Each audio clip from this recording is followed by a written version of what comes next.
Scott, a quick turnaround. How hard is that? Well, 3 games in 6 days is tough, but players always rather play than practice. It makes it tough on coaches, especially the first go around in conference, because you're trying to digest everything and then present it to the guys in a fashion that's not overkill, but you're trying to make sure that they're prepared. What do you see from OU? Well, they do return quite a bit from the past, so you have a good feel for some of the personnel. At the same time, it's a team that has changed up a little bit on how they're defending and what they're doing. But just like any Big 12 team, very good, very well coached, and you got to play well to win. Scott, does it help that the second game is at home, or does that matter in a schedule like this? Or No, you can look at it a bunch of different ways. Bottom line is you got to win your home games when you have them, and we have one Monday night. So normally you like them spaced out when you go Wednesday, Saturday, Monday. That's tougher. I like OU's Monday, Saturday, home, and then on the road. But it all balances out. I mean, everybody plays everybody twice. So what doesn't favor you one week favors you the next week, and that's why every coach loves it.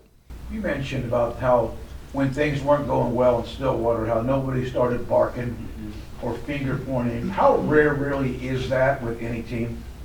Well, I think that's probably the biggest misperception. You think when the team wins, everybody's happy and it's hunky-dory. And in reality, I mean, win, lose, every team's got you got your internal issues that you always got to make sure that you're all on the same page. And for us, we got guys that like each other, and that means you have less of that.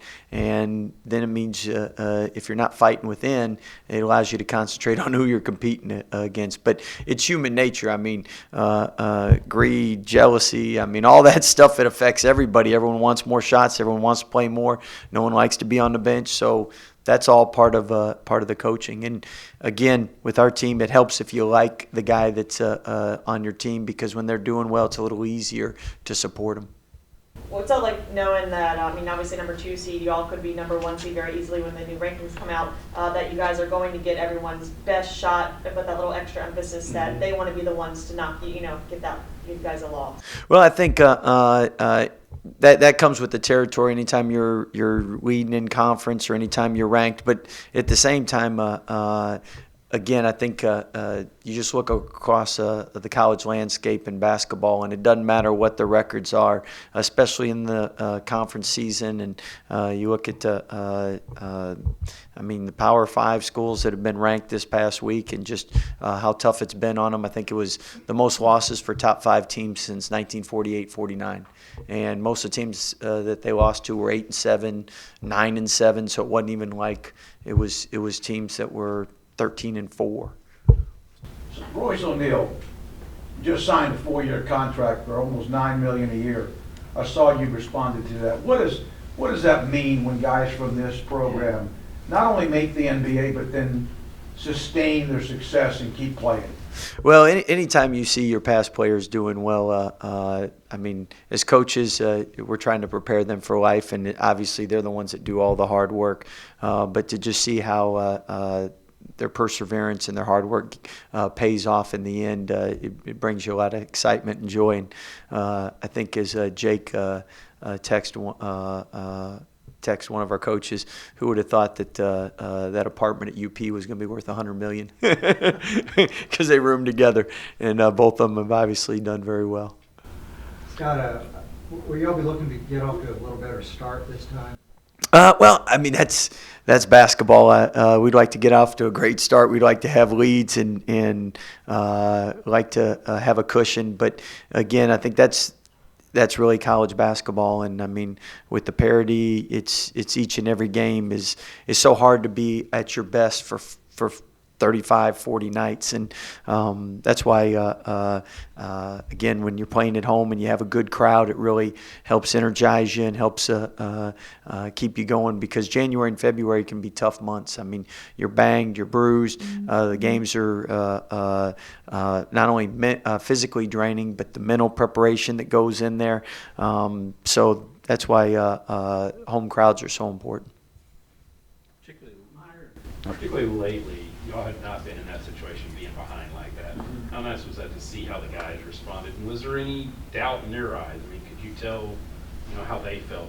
Well, definitely, we stayed together, and that's part of why we were able to come back. And as far as during the season, you're going to have about every different scenario thrown at you, and as long as the outcome at the end is the right outcome, it says a lot. I mean, it's hard to have a lead and then maintain it. It's hard to be down and then come back. I mean, nothing's easy because everybody wants to win, and it's not easy to do.